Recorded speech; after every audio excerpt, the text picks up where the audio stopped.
हम लोगों को क्या करना चाहिए? दूसरों की बुराई करनी चाहिए क्या? बताओ, आप करती हो बुराई करती हो किसी? सत्य बताना, झूठ मत बोलना। बुराई तो नहीं करता? अच्छा, कौन कौन बुराई करता है? हाथ उठाओ। एक दूसरे की बुराई कौन कौन करता है? हाथ उठाओ। अभी इनके समझ में नहीं आ रही। पड़ोसी की बुराई करती करा करना है? पड़ोसी बुराई करती हो? बोलो मेरी माँ, करती हो कि नहीं? नहीं करती हो? नहीं करती हो ना? हाँ। अच्छा, समझ में नहीं आ रही आपको है? देखिए, चुगली करती करे पड़ोसी की? नहीं करती? सही बात तो ठीक, करियो ना कबो, कभी मत करना। हाँ, यही मनुष्य का धर्म होता है। हमें कभी किसी की बुराई नहीं करनी चाहिए, हमें कभी किसी की निंदा नहीं करनी चाहिए, हमें हमेशा भक्ति करनी चाहिए और हमें हमेशा भगवान के मार्ग के लिए चलना चाहिए। यही हमारा धर्म है, यही हमारा कर्म है। ध्यान रखना, कलयुग चल रहा है, कलयुग में मनुष्यों का उद्धार कैसे होगा? कैसे होगा मनुष्यों का उद्धार? बाबा गोस्वामी तुलसीदास जी कहते हैं क्या?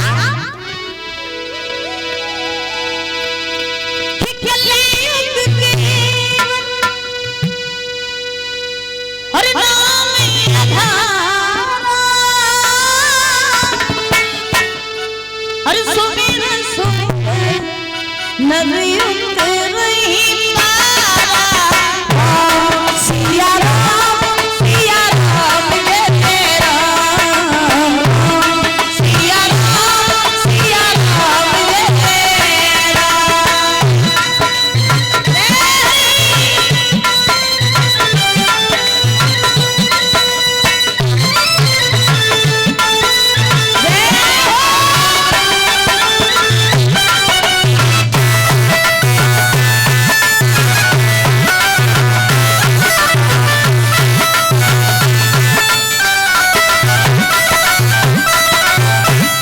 कलयुग केवल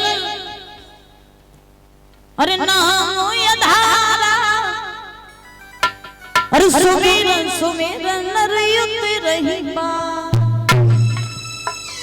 कलयुग केवल और केवल कहने का है, लेकिन इसमें सबसे अच्छी बात आती है कौन सी?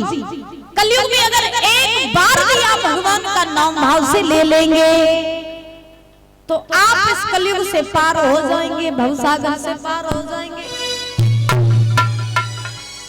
एक बार भी अगर कलयुग में आपने भगवान का नाम संकीर्तन कर लिया, भगवान का नाम भाव से ले लिया, भक्ति के मार्ग पर अगर आप चल दिए तो ध्यान रखना, आपकी मुक्ति होने से कोई रोक नहीं सकता है। कलयुग में आपका उद्धार निश्चित है। लेकिन अगर आपने भगवान का नाम न ले पाया मेरी माँ, और आपने अगर भजन न कर पाया तो यहीं पड़े रह जाओगे, भगवान के धाम को नहीं जाओगे। और जो भगवान की भक्ति करते हैं वो सीधे भगवान के धाम को जाते हैं, सीधे भगवान की शरण मिलती है ऐसे भक्तों को। ध्यान रखना, इसीलिए हमें हमेशा सत्मार्ग पर चलना चाहिए, हमें हमेशा भगवान का भजन करना चाहिए, न किसी की बुराई करनी चाहिए, न कभी किसी की निंदा करनी चाहिए।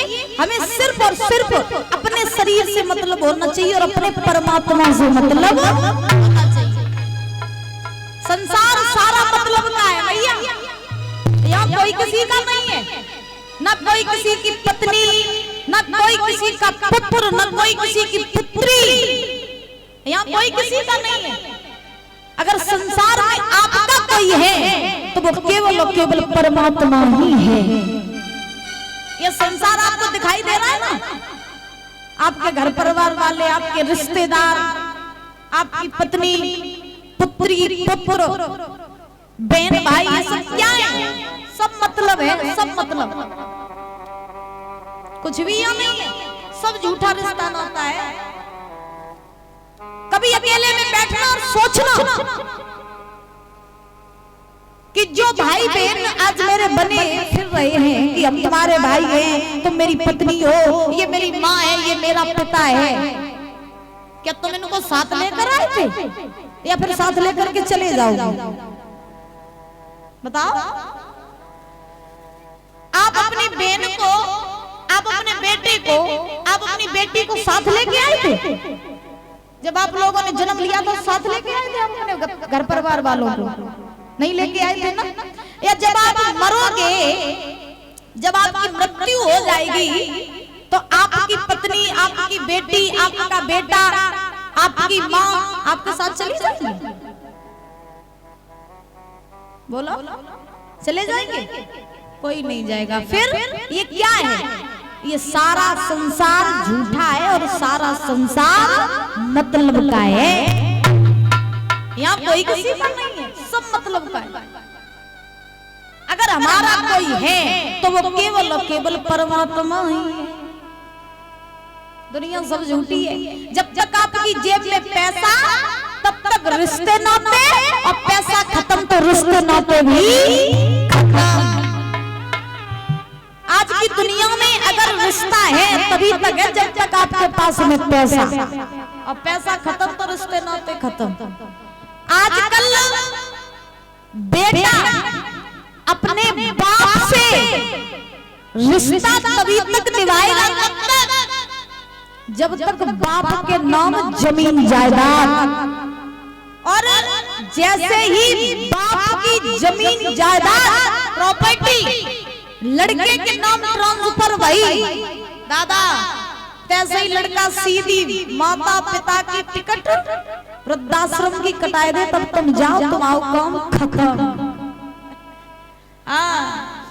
जैसे ही भैया बाप की जमीन जायदाद लड़का के नाम पहुंची, तैसे ही लड़का और बहू माता पिता की टिकट सीधी वृद्धाश्रम की ठोकर मार करके निकाल देते हैं। तो ये क्या है? ये मतलब है। जब बेटा पैसे वाला हो जाता है तो पैसे वाला, और घर में जब माँ बाप बूढ़े हो जाते तो बाप अगर अपने बेटे से कहता रहे कि बेटा एक गिलास पानी पिला दे, तो आजकल के लड़का दादा बाप को पानी नहीं पिलाते हैं, एक गिलास पानी नहीं देते हैं। तो ये क्या? ये सब स्वार्थ है, ये सब मतलब है, कोई किसी का नहीं हो। छोड़ो आज की दुनिया में, छोड़ो।